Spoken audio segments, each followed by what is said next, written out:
สู่รายการวันนี้ถวายความเคารพครูบาอาจารย์พระมหาธุระสู่รายการเพื่อนภิกษุสามเณรทุกรูปครับครูบาอาจารย์ทุกท่านที่ได้ติดตามรายการของพระอาจารย์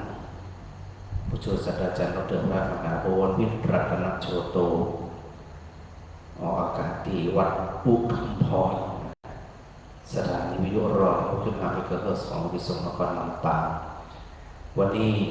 เป็นวันแรกก็เป็นตีนัดหมายของหมอเราท่านทั้งหลายว่าหลายคนหลายท่านที่อยู่ตามบ้านตามจองอยากจะถือโอกาสได้ทำวัดเย็นแล้วก็สวดมนต์เจริญสมาธิเจริญสติ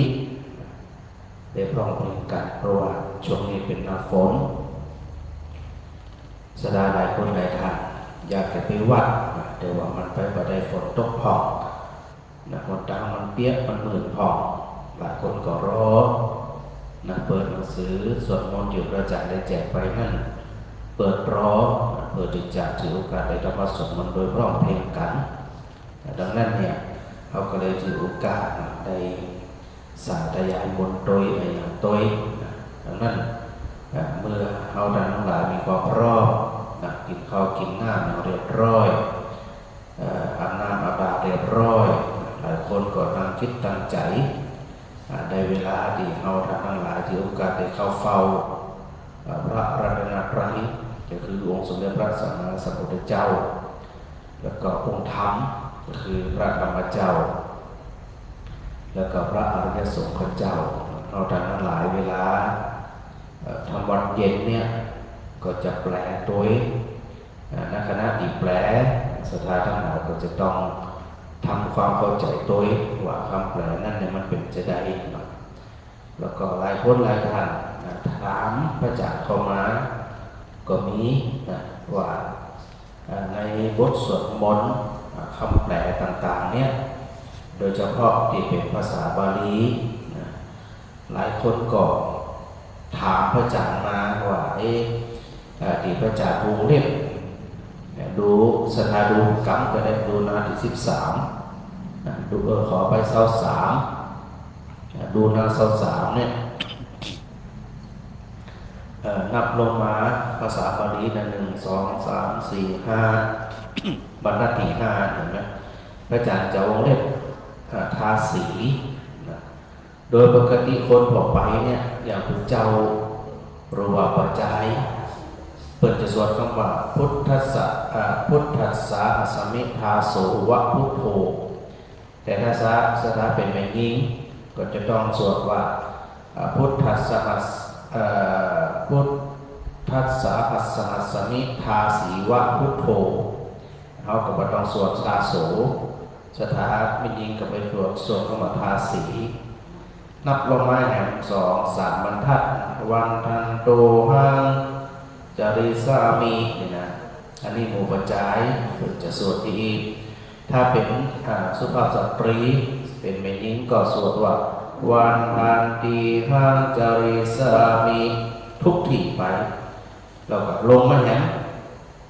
พุทธังเนวันทมาเนนะยังปุญญังปสุตังอิทะอันนี้เป็นดุจเจ้าเป็นปัจจัยถ้าเป็นแม่หญิงก็ต้องสวดว่าพุทธังเนวันทมานายะยังปุญญังปสุตังอิทะ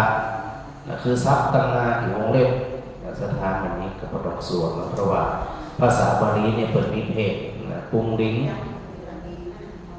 อิทธิลิงแล้วก็นาปุงสักกลิงเนี่ยนะนั่นเป็นภาษาบาลีเป็นแยกเพศของทรัพย์มันจะได้ชัดเจนเวลาเราสวดสวดถูกต้องไปไหนมาไหนก็จริงพระอาจารย์ใดให้สอนก็บอกพระอาจารย์บวรวิสอนมาถ้าบรรลุก็จะไปฆ่าพระอาจารย์จะเริ่มการทำบุญจัดกันเนี่ยเดี๋ยวบอกโอ้จะเอาว่าเป็นถึงประเด็นทางครบประโยคบอกสถาเลยกันแล้วก็ต้องปล่อยฝึกกันไปนี่หน่อยเนาะในเบื้องแรกสถาเปิดเป็นที่7 1 ตีอยู่ตามบ้านตามจองนะโดยประดิษฐ์นะเจ็ดแล้วก็ส่วนแปลโดยของพร้อมเพียงกันนะ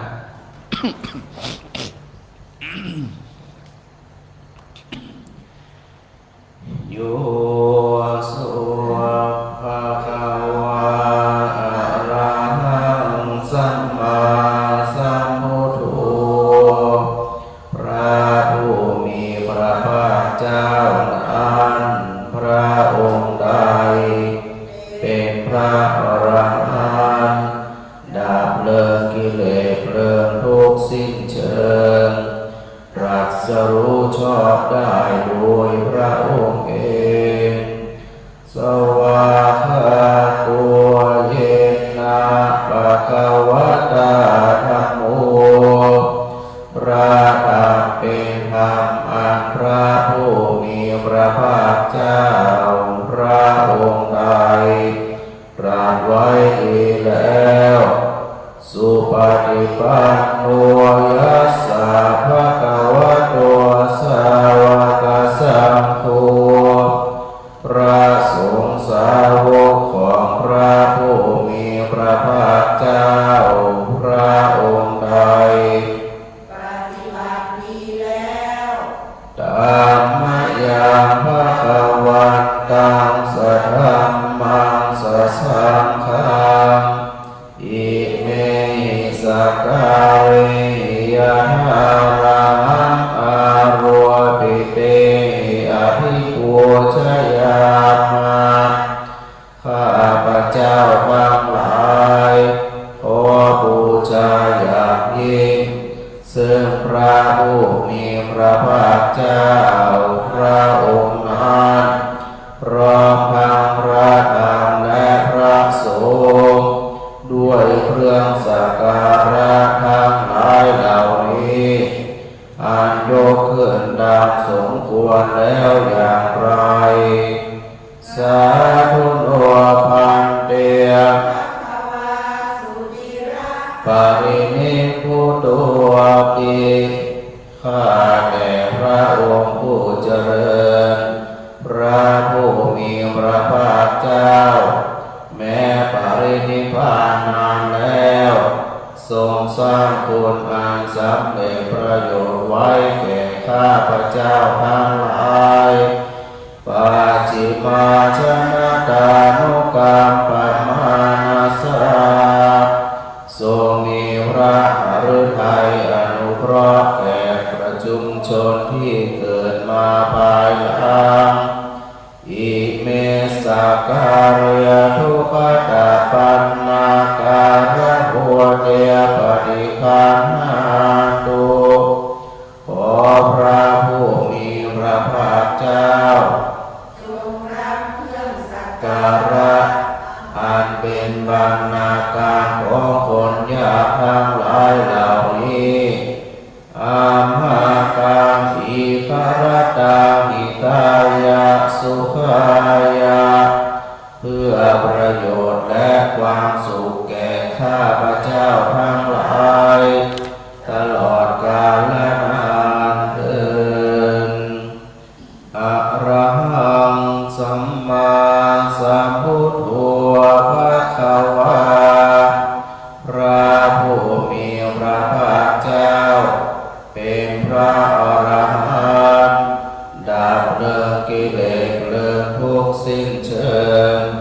ตรัสรู้ชอบได้โดยพระองค์เองพุทธังภะคะวันตังอภิวาเทมิ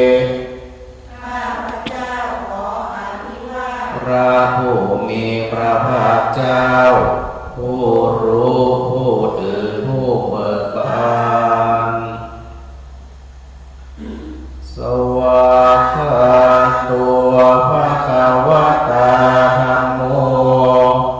พระธรรมเป็นธรรมที่พระผู้มีพระภาคเจ้าตรัสไว้ดีแล้วธัมมังนัมสสามิข้าพเจ้าขอนมัสการพระธรรมสุป ปฏิปันโนภะคะวะโตสาวกสังโฆพระสงฆ์สาวกของพระผู้มีพระภาคเจ้าปฏิบัติดีแล้วสังฆังนะมามิข้าพระเจ้านอบน้อมพระสงฆ์นะโมตัสสะภะคะวะโตขอนอบน้อมแด่พระผู้มีพระภาคเจ้าพระองค์นั้นอะระหะโตซึ่งเป็นผู้ไกลจากกิเลสสัมมาสัมพุทโธตรัสรู้ชอบได้โดยพระองค์เองนะโมตัสสะภะคะวะโตขอนอบน้อมแด่พระผู้มีพระภาคเจ้าพระองค์นั้นอะระหะโต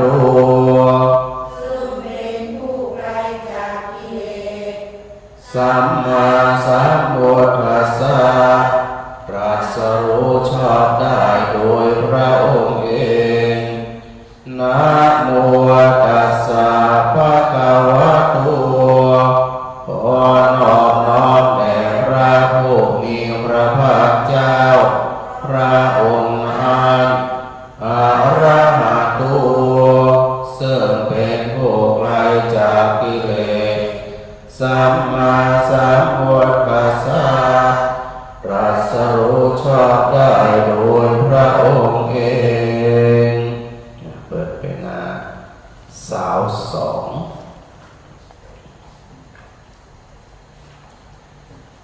อันมยังพุทธานุสติยังกโรมาเสตังโคปะนะภะคะวันตังเอวังกัลยังตัวกิตติสัตตัวทุกขตัวก็กิตติศักดิ์อันงามของพระผู้มีพระภาคเจ้าได้คงไปแล้วอย่างนี้ว่าอิติปิโสภะคะวาเพราะเหตุอย่างนี้อย่างนี้พระผู้มีพระภาคเจ้าอะระหังเป็นผู้ไกลจากกิเลสสัมมาสัมพุทโธเป็นผู้ตรัสรู้ชอบได้โดยพระองค์เองวิชาจารณะสัมปันโนเป็นผู้ถึงพร้อมด้วยวิชาและจารณะสุขโตเป็นผู้ไปแล้วด้วยดีโลกาภิภูเป็นผู้รู้โลกอย่างแจ่มแจ้งอนุตตรปุริสธรรมสารถิเป็นผู้สามารถฝึกบุรุษที่สมควรฝึกได้อย่างไม่มีใครยิ่งกว่าสัทธาเทวมนุษย์สานังเป็นครูผู้สอนของเทวดาและมนุษย์ทั้งหลายพุทโธเป็นผู้รู้ผู้ตื่นผู้เบิกบานด้วยธรรมภะคะวะติ เป็นผู้มีความจำเริญจำแนกคำสั่งสอนศาสนานี้ในส่วนของพุทธคุณมีหกนะเวลาเขาสวดเนี่ยเขาบอกเข้าใจว่าจะได้เขาต้องบูชาพระพุทธเจ้าที่มีคุณหกประการคือหกเก่าหกนี่นะตัวแรกอรหังพระพุทธเจ้าเป็นอรหังเป็นผู้ไกลจากกิเลสไกลจากกิเลสก็คือบ่มีอันยังที่จะยักษ์ประทัยหรือที่จะพระพุทธเจ้าเศร้าหมองได้เลยคือปราศจากกิเลสโดยสิ้นเชิงดังนั้นพระพุทธเจ้าจึงบอกว่าเป็นอรหันต์หรือว่าเป็นอรหันต์ตัวที่สองสัมมาสัมพุทโธเป็นผู้ตรัสรู้ชอบโดยพระองค์เอง นั่นหมายความว่าการได้สรุปธรรมของพระพุทธเจ้านั้นบ่มีไปสอนบ่มีไปบอกแต่พระองค์เนี่ยเข้าใจไปผู้แจงติไตรตรองพระศรีมหาโพธิ์วันอัสรูปที่เขาห้องวันวิสาขบูชานั่นแต่พระพุทธเจ้าถือว่าเป็นพระสัมมาสัมพุทโธผู้ใดโดยตัวของพระองค์เองก็มีครูบาอาจารย์บอกในลักษณะแบบนี้นอกจากนั้นมิจฉาจารณะสัมปันโนที่ได้เข้าถึงตรงกราบตรงไวพุทธเจ้าเพราะพุทธเจ้านั้นเป็นผู้ที่ถึงพร้อมโดยความเข้าใจด้วยความรู้แล้วก็ข้อปฏิบัติจารณะก็คือการประพฤติปฏิบัติพระพุทธเจ้าเนี่ยมีความพร้อมความรู้ก็พร้อมพฤติกรรมหรือการประพฤติปฏิบัติก็พร้อมมันมีความบกพร่องพระจึงได้กราบพระพุทธเจ้าประการต่อไปสุขโตที่พระอาจารย์บอกมันว่าโยนเอาสวดต้องบอกว่าสุขโตโลกาภิทูเห็นไหมต้องสุขโตบางทีหลายทีนะเปิดก็จะสวดว่าสุขโตมันไม่ถูกถ้าสุขโตเนี่ยซับกับอะไรความหมายกับอะไรถ้าว่าสุขโตมาจากคำว่าสุบวกกับคโตแปลว่าดีเสด็จไปดีดังนั้นการเสด็จของพระพุทธเจ้านั่นเนี่ยไว้เสด็จที่ไหนไปประจักษ์เลยแต่มีแต่ความรุ่งเรืองนะมีแต่ความเจริญรุ่งเรืองกับคนที่ได้เห็นแล้วก็ได้ฟังธรรมตัวโลกภิทูเป็นผู้รู้โลกอย่างแจ่มแจ้งก็คือผู้หมดเหมือนกับพระพุทธเจ้าเคยตรัสเสด็จป่าบนป่าดูร้ายที่กรุงโกสัมพีนี่นะบอกว่าพระพุทธเจ้าพระสาวกกราบเสด็จนะพุทธเจ้าเอาพระหัตถ์เอามือเนี่ยไปกำใบไม้ประดู่ซึ่งใบมันน้อยหน่อยพุทธเจ้าก็ถามพระภิกษุทั้งหลายว่าไม้ในกำใบไม้ในกำมือกับใบไม้ที่มันตกหัวปลาเนี่ยอันอย่างมันหนักกว่าก็บอกว่าใบไม้ที่อยู่ที่ใบป่ามันหนักกว่าในพระหัตถ์หรือในมือเนี่ยมีนิดหน่อยพุทธเจ้าบอกคำว่าโลกวิทูคือพระองค์หู้ลงใบไม้ทุกประเภทแต่ไม่ได้นำมาสอนทุกอย่างแต่นำมาสอนเฉพาะที่มันจำเป็นกับเธอถ้าเกศไว้แล้วพระพุทธเจ้าทรงแสดงธรรมกับไผ่เนี่ยจะเลือกหัวข้อธรรมมาอย่างเดียวคือเข้ากับจริตนิสัยแล้วก็บาดแผลในใจของคนนั้นสกิดปุ๊บเข้าใจเลยเหมือนพระองคุลิมานเนี่ยโดยฆ่าพระพุทธเจ้าโหดร้ายนะพระพุทธเจ้าได้ดำรัสให้แค่ว่าเราหยุดแล้วคือหลักๆที่ไม่หยุดก็หยุดจะได้พระเจ้านี่โกหกพระพุทธเจ้านี่โกหกเขาหลายที่ตายไปหยุดเขาเจ็บตายเขาว่าหยุดพระเจ้าบอกว่าเราหยุดจากการเข็นฆ่าเราหยุดจากการทำชั่วมานานแล้วเธอไม่หยุดและกำลังจะอาฆาตตถาคตอยู่กึศใจได้เพียงแค่นี้มึงสกิดแผลปุ๊บเข้าใจทันทีแล้วนั่นการประพฤติปฏิบัติธรรมเขาปฏิบัติข้อใดข้อหนึ่งพระพุทธเจ้าบอกว่าลักษณะของธรรมมันเชื่อมโยงกันหมดเลยเช่นเขามีความอดทนมีขันติประพฤติปฏิบัติข้อขันติข้อเดียวนั่นเหมือนกับเขาในปฏิบัติ8,400,000พระธรรมขันธ์เขามีขันติมีความอดทนสามารถปรับตัวได้คนที่ฆ่ามันนักสปะหนาวก็อ้างม่อนก็อ้างขวายก็อ้างขำก็อ้างฝนก็อ้างมันมีความอดทนนะแต่คนบางคนมีความอดทนทำงานเต็มที่นี่ก็ส่วนคนไม่พลาดหาแวะทำเอาไว้แล้ววันนี้เนี่ยแต่คนอดทนนี่มันกลัวลุกมาสวดมาแล้วนอกจากนั้นกำกูกำด่ากำหวาดกระแทกแต่การเขาเนี่ยถ้ามีความอดทนอย่างเครื่องกับเกิดจิตสงบละพอจิตสงบแสดงว่าเขาดีมีสติตั้งอยู่ในความประมาทมาสร้างเรื่องใช้ยังกระจากเขาชมเขาผ่องด่าเขาผ่องจากนะบนเกิดไปเขานินทาเขาผ่องมันกับปอกันนะเขาคืออินนะจังนะมันไปปักกันบนกับแปลงว่าสุดกันกับแปลงว่าเนี้ย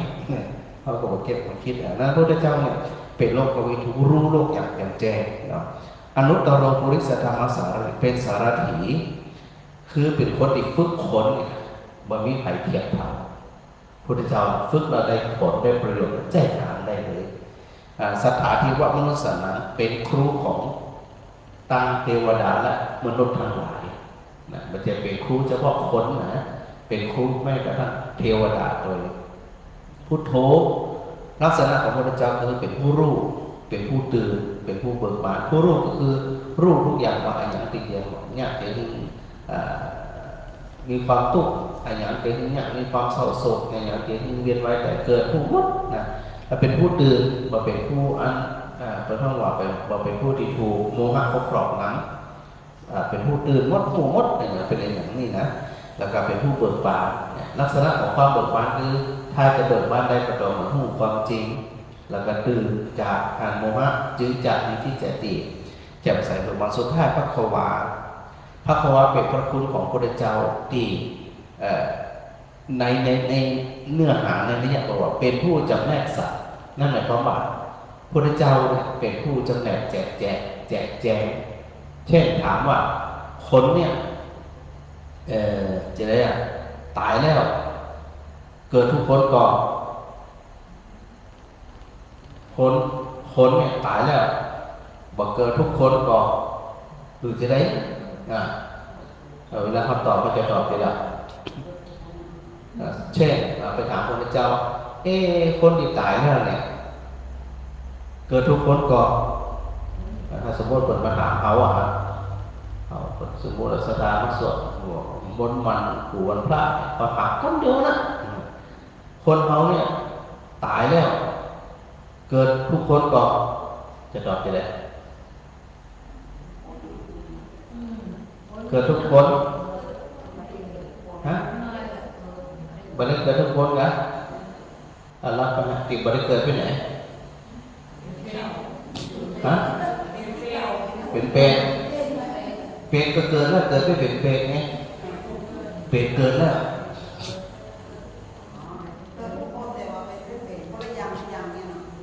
แล้วตีถามคือคนทุกคนเนี่ยตายแล้วเกิดทุกคนใช่หรือไม่หรือว่าคนทุกคนเกิดแล้วตายแล้วไม่เกิดหรือมีข้อสามว่าบางคนก็เกิดบางคนก็ไม่เกิดอันนี้พระขวาเนี่ยเวลาเขาเข้าใจที่นี่นะสัทธาจะหูกระจ่างแจ้งฉันจะทำมันเป็นที่นี้คือจะเขาต้องตอบว่าคนบางคนตายแล้วเกิดก็มี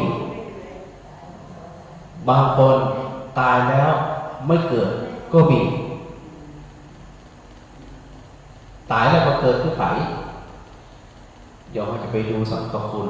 พระอริยสงฆ์ที่บรรลุเป็นพระอรหันต์ตายแล้วจะมาเกิดต่อเลยรับเป็นวันนิพพาน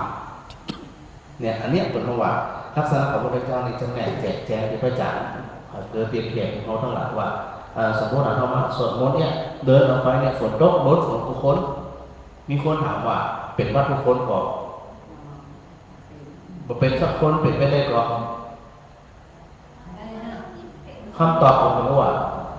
รู้ว่าเป็นบางคนมาเป็นบางคน3 ตัวนี่ตอบมาได้เลยตอบว่าเป็นทุกคนก่อนบ่แน่บ่เป็นสักคนก่อนบ่แน่หรือเป็นบางคนบ่เป็นบางคนบ่แน่อาจจะบ่เป็นสักคนก็ได้อาจจะเป็นทุกคนก็ได้อาจจะเป็นบางคนก็ได้ลักษณะคนนี้จำแนกแจกแจงเป็นพระขวาอย่างในเวลาเราจะคิดดำริต่างๆเราจะไปเหมารวมต้องคิดแยกตามเหตุตามเข้าใจนะอันนี้บอกใครได้อธิบายนะเวลาสวดไปเวลากลับมาแห่งกรรมบางทีเขาจะตั้งใจหลายเตือนละมันลืมเลยไปกับเลยนี่นะต่อไปเป็นธรรมคุณสัทธาเจ้าจะได้จุดเจ้าในสวดไปกูไปนี่หายนะเพื่อจะได้เข้าใจคนเขาบอกก่อนเกิดปัญญาถ้าเข้าใจแล้วจบเลยชีวิตเขาหมดทุกหลังเข้าใจดีเนาะหันมายังพุทธาพิธีติงกโรมาเสพุทธวาระหันตวรตาทิคุณาภิยุตโตพระพุทธเจ้าประกอบด้วยคุณมีความประเสริฐแห่งอรหันตคุณเป็นต้นสุทธาทิยานาการุณาอิสมาคต ตุมีพระองค์อันประกอบด้วยพระญาณกรุณาอันบริสุทธิ์โอเนสิวะสุชนะตังกัมมะลังวสุวโรพระองค์ใดทรงประทานชนที่ดีให้เบิกบานดุจอาทิตย์ทำบัวให้บานวันกามังตมรณังศิรสาชิเนธังข้าพเจ้าไหว้พระจินสีผู้ไม่มีกิเลสพระองค์นั้นด้วยเสียงกล่าว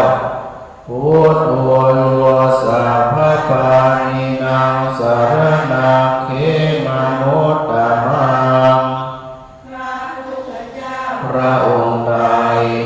เป็นสรณะอันเกษมสูงสุดของสัตว์ทั้งหลายปัตตมานุสติภานังวันทานิตังสิกริยานังข้าพเจ้าไหว้พระพุทธเจ้าพระองค์อันเป็นที่ตั้งแห่งความระลึกองค์ที่หนึ่งด้วยเสียงกล่าวพุทธัสสะหาสเมธาสุวะพุทโธเมสามิกิจสโรข้าพเจ้าเป็นทาสของพระพุทธเจ้ามีอิสระเหนือข้าพเจ้าพุทโธทุกขาสหาตาจาริธาตาจาริตาสเมพระพุทธเจ้าเป็นเครื่องกำจัดทุกข์และทรงไว้ซึ่งประโยชน์แก่ข้าพเจ้าพุทธัสสะหังวิญญาณเนมิสริรังชีวิตังจิตังข้าพเจ้ามอบกายถวายชีวิตนี้แด่พระพุทธเจ้าวันนันโตมังคาริสามิพุทธาเสวะสุโภทิตังว่าอยู่จากประพฤติตามซึ่งความประเสริฐดีของพระพุทธเจ้านาทิเมสรนังอัญญาพุทโธเมสรนังวรังสรณะอื่นของข้าพเจ้าไม่มีพระพุทธเจ้าเป็นสรณะอันประเสริฐของข้าพเจ้าเอเดนะสัจวัตเทียนาวัฏพายาสาธุสาสเน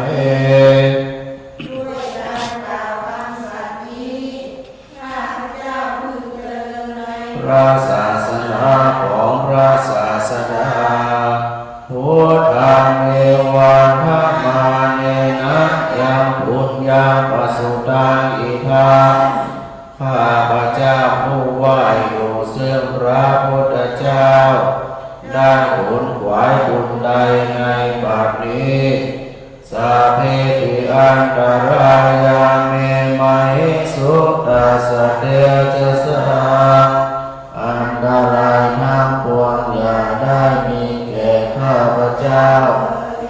ด้วยเดชแห่งบุญอันกายนวาจาวเจตสาวาด้วยวาจาก็ดีด้วยใจก็ดีทุติปุกังมังปะกตังมยายามกรรมหน้าติเตียนอันใดที่ข้าพเจ้ากระทำแล้วในพระพุทธเจ้าพุทโธปฏิการหาตุอาจิยันตังขอพระพุทธเจ้าจงงดซึ่งโทษล่วงเกินอันมหันต์กาลันตะเรสังวริตุงวะพุทเทในพระพุทธเจ้าในการต่อไปอันมยังอัมมานุสตินยังกโรมะเสตัวภะคะวะตาธัมโมพระธรรมเป็นธรรมที่พระผู้มีพระภาคเจ้า ได้ตรัสไว้ดีแล้วสันทิติโกเป็นสิ่งที่ผู้ศึกษาและปฏิบัติเพิ่งเห็นได้ด้วยตนเองอาคาริโกเป็นสิ่งที่ปฏิบัติได้และให้ผลได้ไม่จำกัดการเอหิปัสสิโกเป็นสิ่งที่ควรกล่าวกับผู้อื่นว่าท่านจงมาดูเถิดโอปัญญิโกเป็นสิ่งที่ควรน้อมเข้ามาใส่ตัวปัจจตังเวทิตาโพวิญโยหิติเป็นสิ่งที่ผู้รู้ก็รู้ได้เฉพาะตนดังนี้มันยังธรรมาภิคิติกโรมาเสสวาคาตตาภิกุณโยขาวเสนาสายโยพระธรรมเป็นสิ่งที่ประเสริฐเพราะประกอบด้วยคุณคือความที่พระผู้มีพระภาคเจ้าตรัสไว้ดีแล้วเป็นต้นโยมัคคปากาปริยติวิโมกขเพโกเป็นมรรคผลอริยและนิพพานธัมโมกุโลกัปปัตนากัทธาริธาริเป็นธรรมทรงไว้ซึ่งผู้ทรงธรรมจากการตกไปสู่โลกที่ชั่ววันธามหันตมหารังวรธรรมเมตังข้าพเจ้าไหว้พระธรรมอันประเสริฐนั้นอันเป็นเครื่องขจัดเสียซึ่งความมืดธัมโมโยสัพพปานินังสารนังเขมนุตตมังพระธรรมใดเป็นสรณะอันเกษมสูงสุดของสัตว์ทั้งหลายทุติยานุสติญาณังวันทานิตังข้าพเจ้าไหว้พระธรรมอันเป็นที่ตั้งแห่งความระลึกวงที่สองด้วยเสียงกล่าว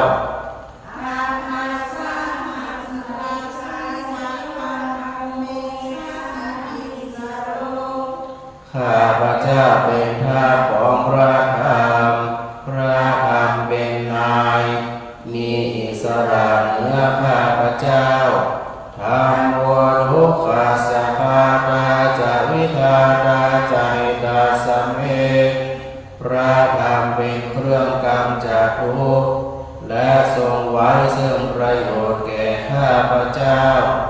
ธัมมาสาหังนิยาเนมิสริรังชีวิตังจิตังข้าพเจ้ามอบกายถวายชีวิตนี้แด่พระธรรมวันทันติหันจริสามิธรรมเสวะสุธรรมตังข้าพเจ้าผู้ไหวอยู่จากพระพุทธธรรมซึ่งความเป็นธรรมดีของพระธรรมนาทิเมสรนังอัญญังธัมโมเมสรนังวรังสรณะอื่นของข้าพเจ้าไม่มีพระธรรมเป็นสรณะอันประเสริฐของข้าพเจ้าเอเตนะสัจวัตเทนะวัฏฐายังสัตตุสาสเนด้วยการกล่าวคำสัตย์นี้ข้าพเจ้าพึงเจริญในพระศาสนาของพระศาสดาธัมมังเมวัฏฐะมังเมนะยังปุญญาปสุตังอิทาข้าพเจ้าผู้ไหวอยู่ซึ่งพระธรรมได้ผลขวายบุญใดในบัดนี้สัพเพติอันตรายาเมมาหิสุตตาสเตเจสาอันตรายทั้งปวงอย่าได้มีแก่ข้าพเจ้าด้วยเหตุแห่งบุญนั้นกาย นะวาจายวเจตสาวาด้วยกายก็ดีด้วยวาจาก็ดีด้วยใจก็ดีธรรมเมกุกัมมาปะกตังมยายังกรรมหน้าที่เตียนอันใดที่ข้าพเจ้ากระทำแล้วในพระธรรมธรรมโมปริฆานาโตอาจิยันตังขอพระธรรมจงงดซึ่งโทษล่วงเกินอันนั้นวัดธรรมเอเพื่อการสำรวมระวังในพระธรรมในการต่อไปอันนยังสังขารสตินยังกรุมาเอปันโนภะคะวะโตสาวกสังโฆทรงสาวกของพระผู้มีพระภาคเจ้าหมู่ใดผู้ชุปฏิปันโนภะคะวะโตสาวกสังโฆทรงสาวกของพระผู้มีพระภาคเจ้าหมู่ใดปฏิบัติตรงแล้วญาณปฏิปันโนภะคะวะโตสาวกสังโฆทรงสาวกของพระผู้มีพระภาคเจ้าหมู่ใดปฏิบัติเพื่อรู้ธรรมเป็นเครื่องออกจากทุกข์แล้วปันโนภะคะวะโตสาวกสังโฆทรงสาวกของพระผู้มีพระภาคเจ้าหมู่ใดปฏิบัติสมควรแล้วญาติธรรมได้แก่บุคคลเหล่านี้คือจัตตาริปุริสยุคานิอัฏฐปุริสบุคคลาผู้แห่งบุรุษสี่ผู้นับเรียงตัวบุรุษได้8บุรุษเอสาภะคะวะโตสาวกสังโฆนั่นแหละสงฆ์สาวกของพระผู้มีพระภาคเจ้าอาหุนายโยเป็นสมควรแก่สักการะที่เขานำมาบูชาปาหุนายโยเป็นสมควรแก่สักการะที่เขาจัดไว้ต้อนรับทักขินายโยเป็นผู้ควรรับทักษิณาทานอัญชลิกรณิโยเป็นผู้ที่บุคคลทั่วไปควรนำอัญชลีอนุตตรังปุญญเกตังโลกัสสาติเป็นเนื้อนาบุญของโลกไม่มีนาบุญอื่นยิ่งกว่าดังนี้นมยังสังฆาภิกิติกโรมาเสสัทธามัจจุสุปฏิปัติคุณานิยุตโตพระสงฆ์ที่เกิดโดยพระสัทธรรมประกอบด้วยคุณมีความเป็นต้นโย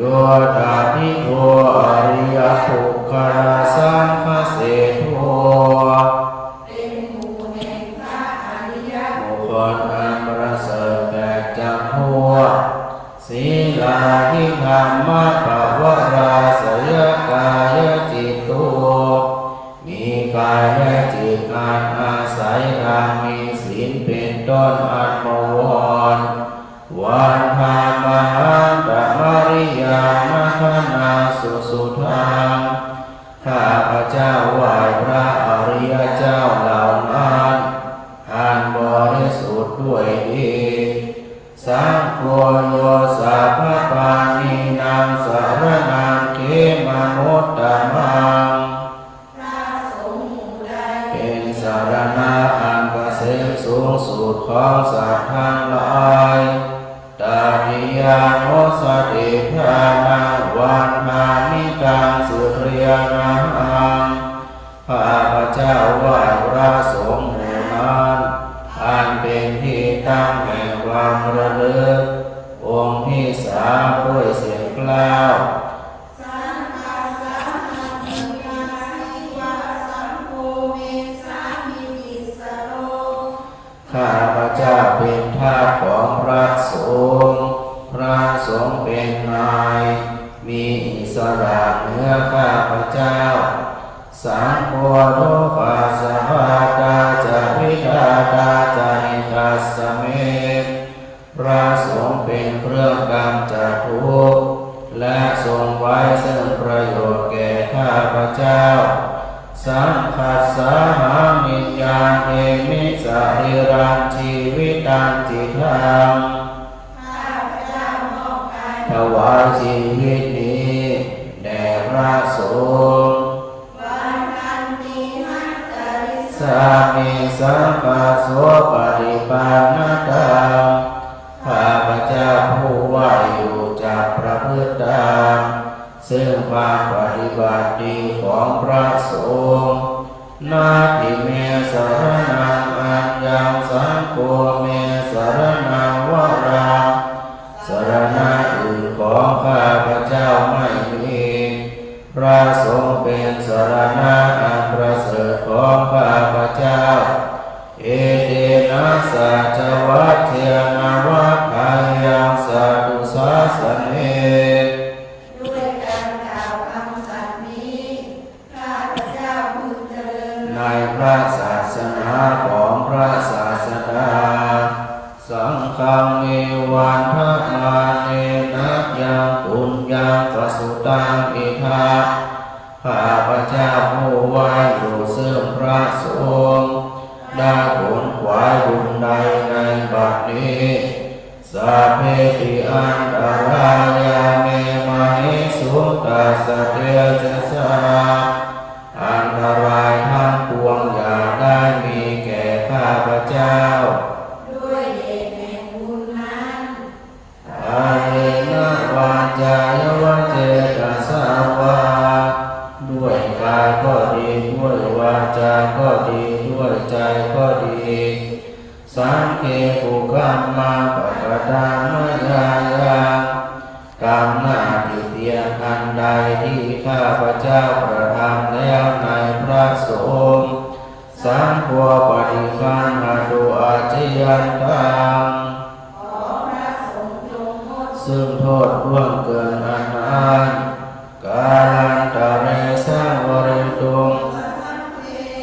เพื่อการสำรวมระวังในพระสงฆ์ในการต่อไปเปิดเป็น24กับเป็นกีดพระอาจารย์บอก969นะคุณของพระพุทธเจ้ามีเก่าคุณของพระธรรมมี6ทีนี้เอาไปดูว่าลักษณะที่คำสอนของพระเจ้ามี6ข้อก็คือข้อที่1สวากขาโต1 2 3 4 5 6พระธรรมของพระผู้มีพระเจ้าตรัสไว้ดีแล้วอันนี้เป็นลักษณะของพระธรรมข้อต่อไปสันทิฏฐิโกเป็นสิ่งที่ผู้ศึกษาและปฏิบัติจะพึงเห็นด้วยตัวเองนั่นแสดงว่าคนบ่เคยประพฤติปฏิบัติบ่เคยฟังบ่ฮู้บ่เข้าใจหรอกลักษณะพิเศษของธรรมคือสันทิฏฐิโกจะฮู้ได้เฉพาะคนที่ทำเช่นคนสวดมนต์มันคนปฏิบัติทำมันทำสมาธิมันบอกคนอื่นก็จะเข้าใจแต่ตัวเองฮู้สัมผัสด้วยตัวเก่าว่าทำแล้วมันสุขใจรับสบายบ่เครียดบ่กังวลความสุขของใจตัวนี้จะต้องเป็นสันทิฏฐิโกก็คือหูเฉพาะตัวเก่าบ่สามารถที่จะเป็นคนอื่นหูเป็นของใดลักษณะของพระธรรมอาการิโกบ่จำกัดการเวลาปฏิบัติพระเจ้าสุขพระเจ้าทำบัดตอนสุขบัดตอนปฏิบัติทำบัดแลงสุขบัดแลงปฏิบัติคืนสุขก็คือบ่จำกัดการคนปฏิบัติเมื่อ 2,500 ปีที่ผ่านมาเพิ่นก็มีความสุขมาปฏิบัติไปเดี๋ยวนี้มันก็มีความสุขต่อในอนาคตมันก็ได้กระจายถ้าประพฤติปฏิบัติในลักษณะของพระธรรมนี่นะเป็นอาการลิโกคือบ่มีการเวลาบ่จำกัดการทำเมื่อใดได้เหมือนนั้นเหมือนกับเรากินข้าว กินบ่ได้อิ่มบ่นั่นหรืออาบน้ำบ่ได้สดชื่นบ่นั่นคนบ่อาบที่หูเรื่องหูว่าน้ำมันเย็นแบบเย็นมันสะอาดสะอาดที่หูคนปฏิบัติธรรมของจิตมันของใสจะหูเฉพาะตัวเก่าทำบ่ได้ก็ได้ทำบ่ได้ได้มันสุขเหมือนนั่นเลยนั่นลักษณะของพระพุทธเจ้าก็คือไม่จำกัดการเวลานะต่อไปเอหิปัสสิโกเป็นสิ่งที่ควรกล่าวกับผู้อื่นว่าท่านจงมาดูเถิดพระธรรมของพระเจ้าท่าให้มาทดสอบทดลองมาเลยปัญหาก็คือมันบ่มานะอันก็อยู่นอกกำแพงได้เยี่ยวบอกเขาว่าสักเตือแล้วมันจะเป็นหูจะใดอ่ะพระพุทธเจ้าบอกมานั่นแหละเอหิแล้วมาเอหิคือเข้ามานี่นะมาปัสสโกคือมันเห็นด้วยตัวเองปฏิบัติพอตัวเองมาปฏิบัติจะบอกว่ามันเป็นญาติมันไม่ได้หน้าเป็นเราตั้งไว้มันจะหูจะได้หมดเย็นมันหอมหรอหรืออันของที่เป็นที่เขาจิ้มเนี่ยเขาบัดได้จิ้มเขาหันหน้ามันหูจะได้มันจะส้มจะหวานจะขมที่หูพระพุทธเจ้ามากับลองมากับมาปฏิบัติบอกกับถ้าท้ายนะบอกเคยห้ามคนมาปฏิบัติบอกกลัวต่อการพิสูจน์กลัวว่าประมาทตรงนั้นนะโอปัญญิโกเป็นสิ่งที่ควรนอกเข้ามาใส่ตัวการเข้าใจธรรมต้องนอกเข้ามาใส่ใจนะว่าได้ไปเพ่งโทษคนอื่นแต่นอกเข้ามาใส่ตัวเขาบอกว่าจะคนอื่นเขาทุกข์ใจเขามาพอดีใจเขานอกดีใจเขาเพ่เขาจะไปดักคนอื่นว่าจะเบิ้งมันเนี่ยจะอ้างแหงอย่าได้หวังแต่บางมันทุกข์ในใจเขาทำในทันทีเพราะมันอยู่ในใจสามารถที่จะนอกเข้ามาใส่ตัวสุดท้ายปัจจตังวิธีตะโพวินโยหิเป็นสิ่งที่หูเฉพาะผลที่ประจักษ์รู้ที่ว่าภายปฏิบัติจะหูด้วยตัวของตัวเองถ้าบอกหูมันจะเป็นหูเรื่องอื่นใครหูว่ากินเหล้ามันเมาจะได้กินพอเมื่อถึงจะหูมันเมาจะมาอธิบายคุณเจ้าหนึ่งหูเรื่องมันเมาที่อีน่ะมันม่วนที่อีน่ะมันเซิงอีน่ะอธิบายเห็นตายเลยเจ้าหูเรื่องเพราะบอกได้ไปสัมผัสปัจจตังวิธีตะโพวินโยหิก็คือจะได้หูได้เฉพาะตัวเก่าอันนี้ลักษณะประธรรมของพระพุทธเจ้านะฉันน้อยไปดูพระสงฆ์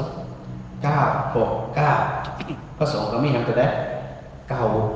มีอย่างพอเราหน้าของเราหน้าต้องปลายมันก็ได้1อนุตตรังปุญญเขตังโลกัสสาติ2อัญชลิกรณิโย3ทักขินโย4ปาหุนโย5อาหุนโย6สามีจิตปฏิปันโน7ยายะปฏิปันโน8อุชุปฏิปันโนและก็สุปฏิปันโนคุณของพระสงฆ์พระอริยสงฆ์มีเก่าเขาจะหูจะได้ว่าอันนั้นคือพระสงฆ์ในตรงนี้ผมจะบอกชัดเช่นตัวแรกสุปฏิปันโนก็พระสาวกสุคือสาวสงฆ์สาวกของพระเจ้าต้องเป็นผู้ปฏิบัติดีเท่านั้นถ้าปฏิบัติดีต้องเป็นพระเจ้าก็บอกห้องเป็นสงฆ์ในระยะของคำว่าสงฆ์นี่นะอย่างที่คนหลายคนบอกโอ้พระเจ้าเนี่ยมากินเหล้าได้เรื่องละพระเจ้ากินเหล้าพระเจ้าเรื่องบอกมีแค่เป็นเอาข้าวนะคนที่กินพระเจ้าก็คือพระเจ้าแต่ว่ากินนี่แน่ก็เหมือนกับคนทำดีทำชั่วดังนั้นเนี่ยลักษณะของธรรมของพระเจ้าคือสุปฏิปันโนก็คือต้องเป็นผู้ปฏิบัติดี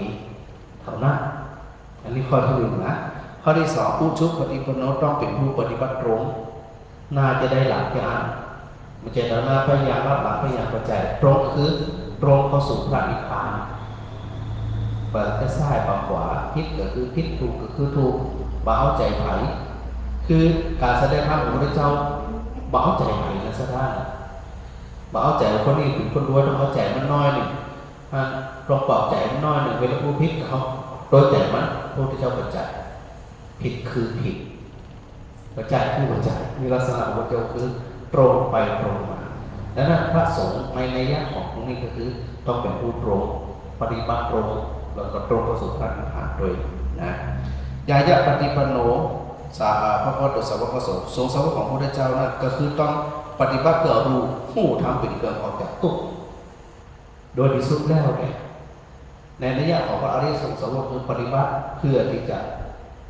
รุดจากวัฏสงสารรุด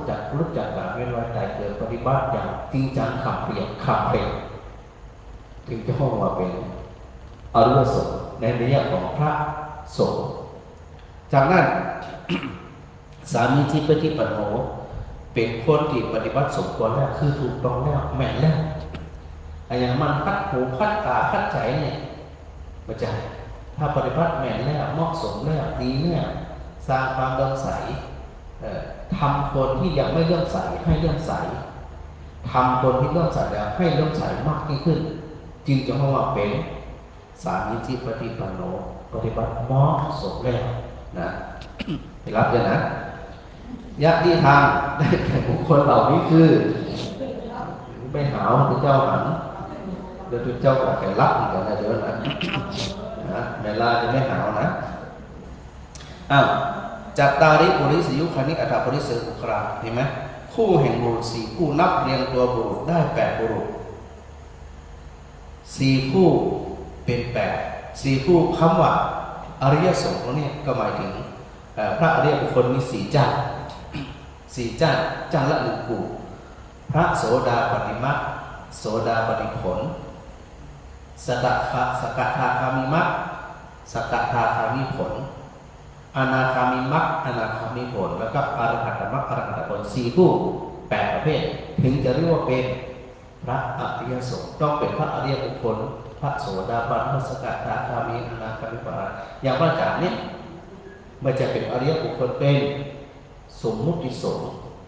เอาชาวบ้านสมมุติมันเป็นพระจึงเรียกว่าสมมุติสงฆ์แต่ถ้าประพฤติปฏิบัติใดละสักยะทิฏฐิวิจิกิจฉาศีลปฏิปทาธรรมราคะปฏิภาคปัจจุบันปั้น10 ข้อไปได้เมื่อนั้นคนนั้นแต่ถ้าหากว่าบรรลุเป็นพระโสดาบันขึ้นไปจึงจะเรียกว่าอริยสงฆ์แต่จะเป็นเรื่องอริยสงฆ์ก็มาจากสมมุติสงฆ์เหมือนกันประพฤติปฏิบัติไปเพื่อจะนำตัวเองเข้าไปสู่ความเป็นอริยสงฆ์นั้น4คู่นับเรียงตัวบุคคลก็คือได้8ที่พระอาจารย์ดูไว้เนี่ยนั่นแหละจึงเรียกว่าสงฆ์สาวกของพระพุทธเจ้าอาหุนายโยถ้าเป็นประเภทนี้แล้ว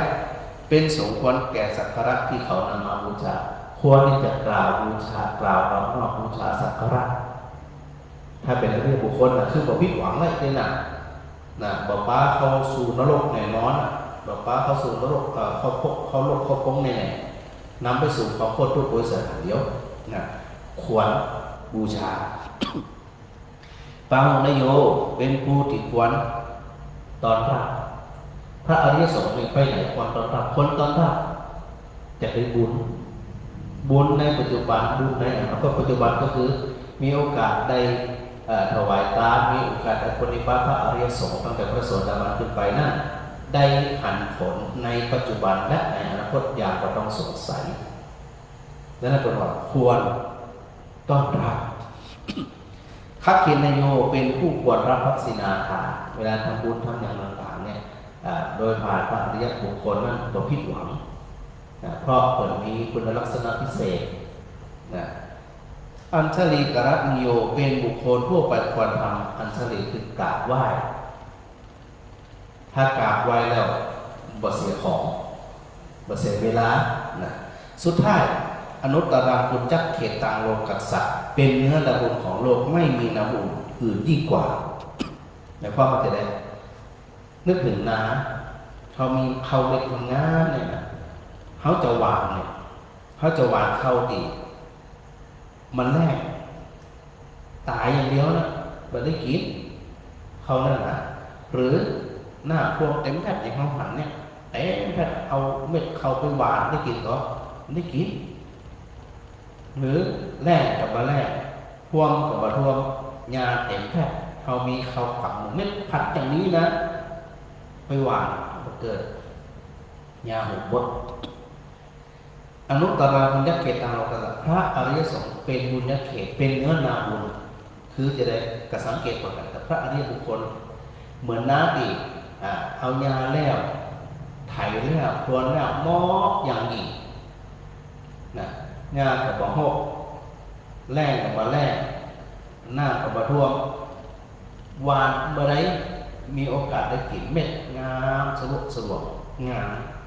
ก็เหมือนกับเวลาเขาจะทำบุญจะปฏิบัติธรรมจะอย่างก็ตามเนี่ยเขาก็ต้องคิดว่าพอทำไปแล้วเนี่ยอานิสงส์ที่มันจะได้คือไอ้หยังเป็นสิ่งที่เขา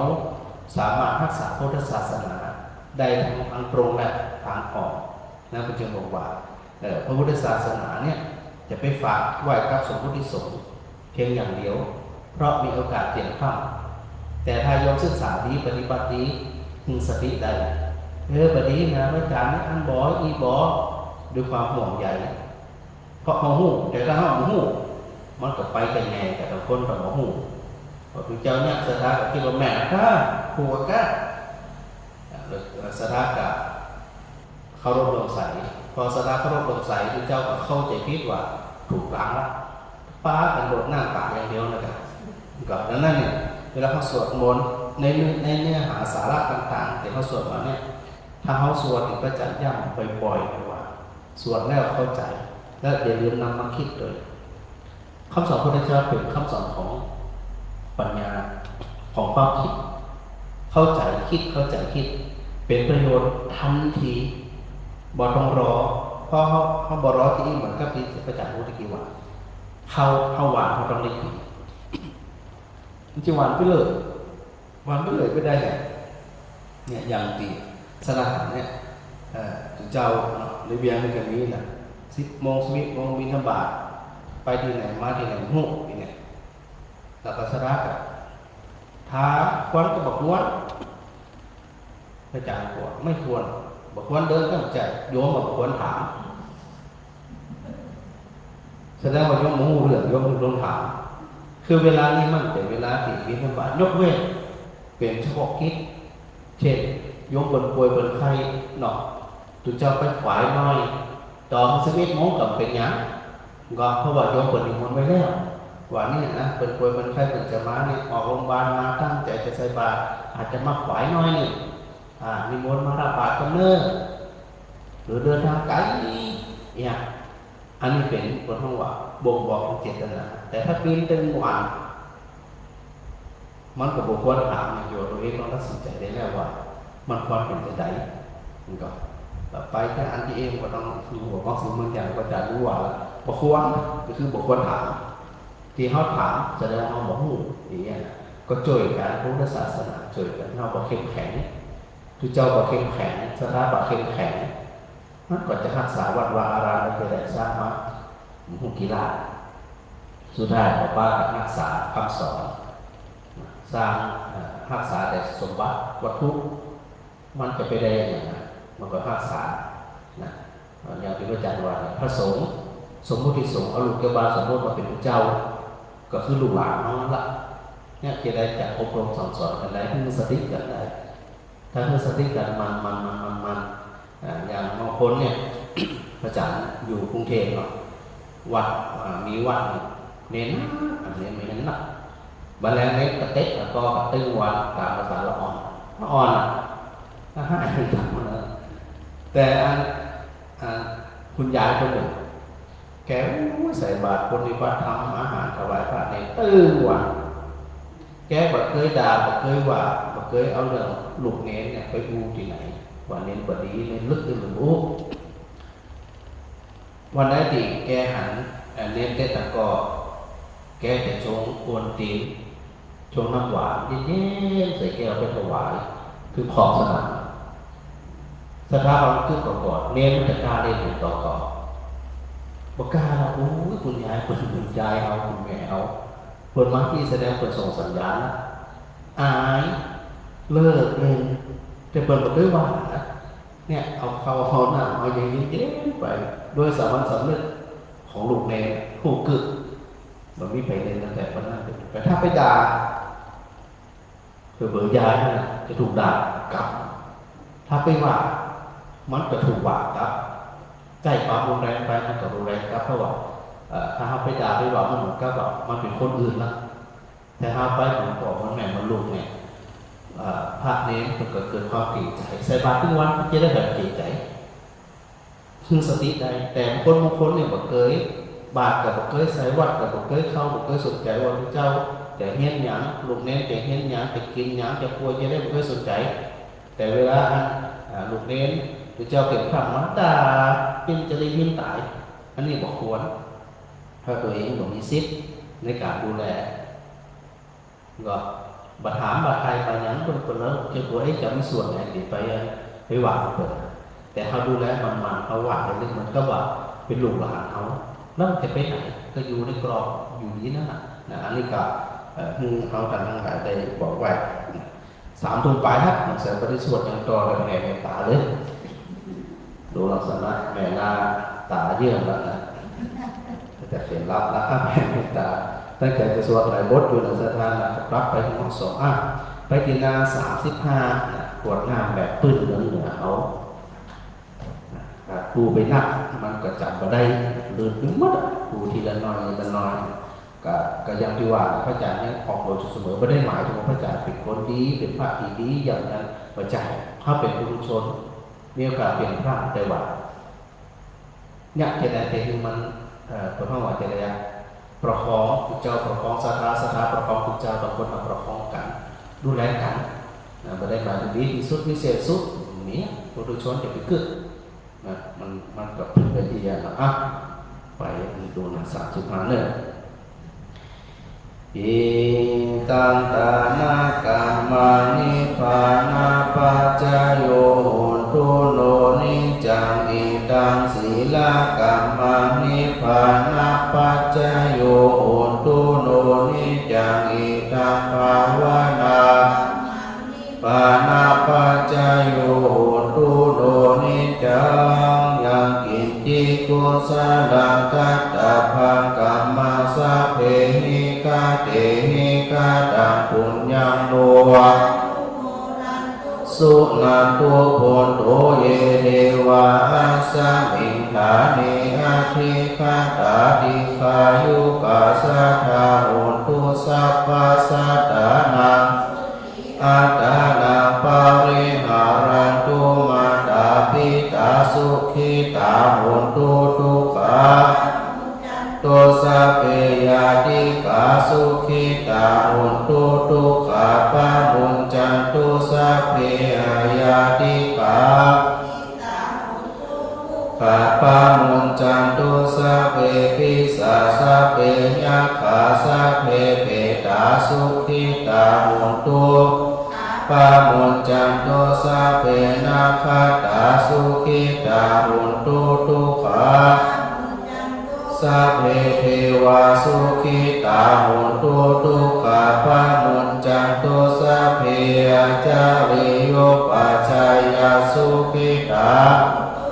ปะปะมุญจันตุสัพพะสัมปตินาสัพมิจันตุโห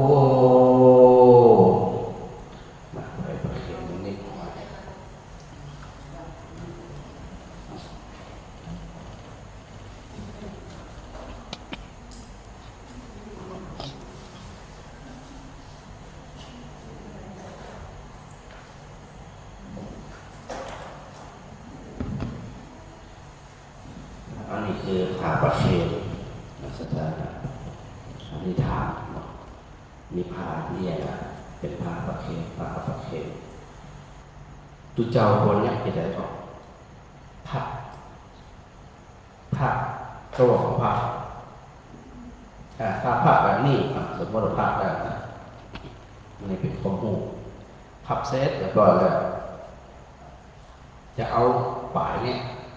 ไปหาโยมก็ว่าเอาตังหัวตังเพียไปหาโยมท่านได้ถูกพวกอันนี้เปิดสอนถึงเวลาเป็นเดนพระอาจารย์นี่ถูกสอนว่าตั้งแต่เป็นละอ่อนเป็นเองนะพระอาจารย์บวชตั้งแต่น้อยจำตั้งแต่ปัจจุบันถึงปัจจุบันตัวอันได้ถูกระหว่างเอาตะปายมาตั้งตัวเก่าเขาเอาตะปายไปหาโยมเขาต้องปายออกแหละเอาตรงนี้เอาตรงผักเนี่ยอันนี้ปลายมาหาผู้พ่อย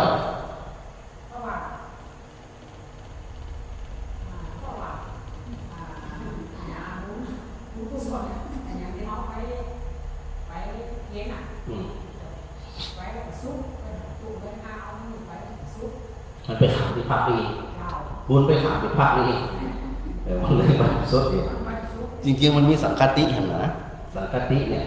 มันมีอันหลวงเอียลักษณะเนี่ยเวลาพักนี่นะพระสังคติเนี่ยเวลาพักเวลาปากนี่นะปากจะเอาตัวที่พักมาตีลำคอดูว่าเอาตัวที่พักออกพระสังคติของมันจะในนี้เหมือนกันเลย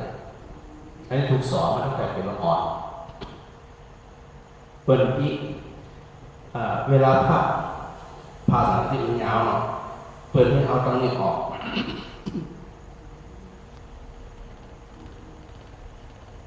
ภาพประเคนกรรมการเอาตรงนี้ออกแม่อันเจ็บเปิดเอาตรงนี้ออกเพราะอย่าง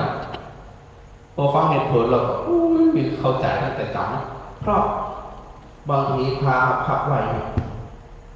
แม่งก่อนจะเค็บมันเป็นอาศัยนี่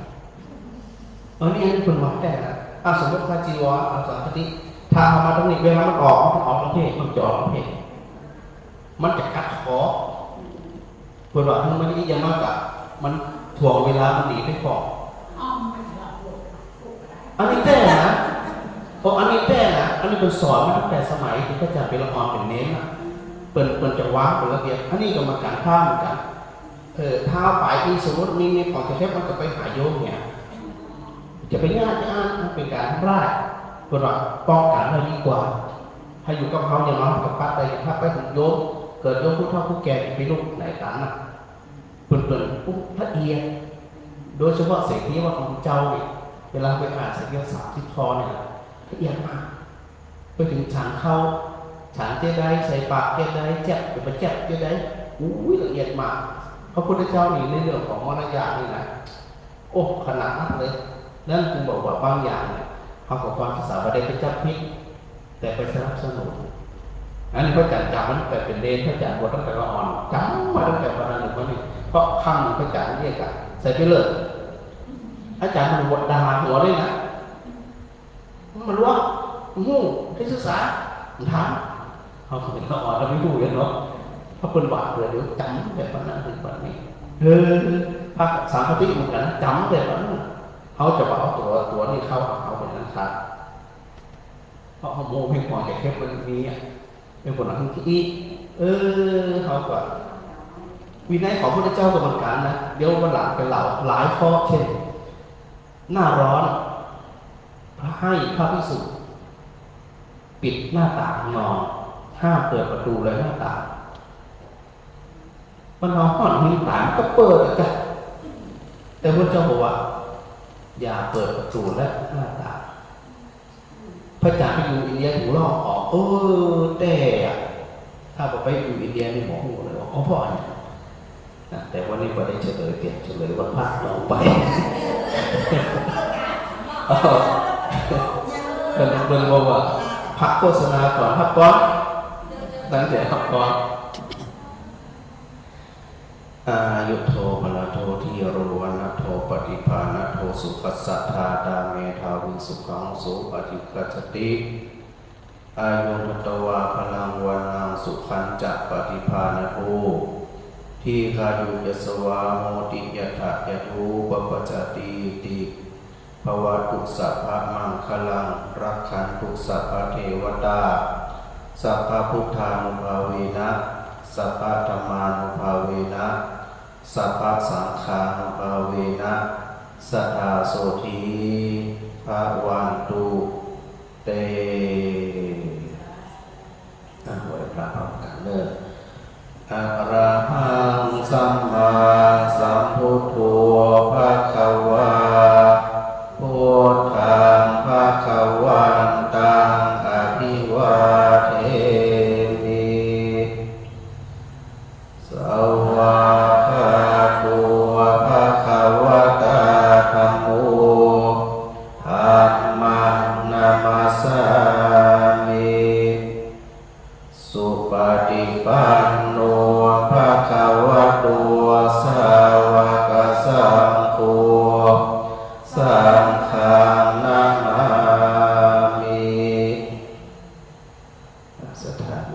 สุขกุคนเนอที่อยู่ตรงบ้านตัวเนาะแล้วกับโมหะทั้งหลายเหมือนเดิมก็คือจะไปอีกจะไปฝักก่อยเดินก่อยไปก่อยก่อยก้าวถ้ามันโล่งแล้วมันแบบนี้อะไรใจเย็นๆไม่ต้องหีบก้นหนักสถาเอาพัดบุคคลนั้นถึงจะปิดไฟปิดประตูนะใจเย็นๆ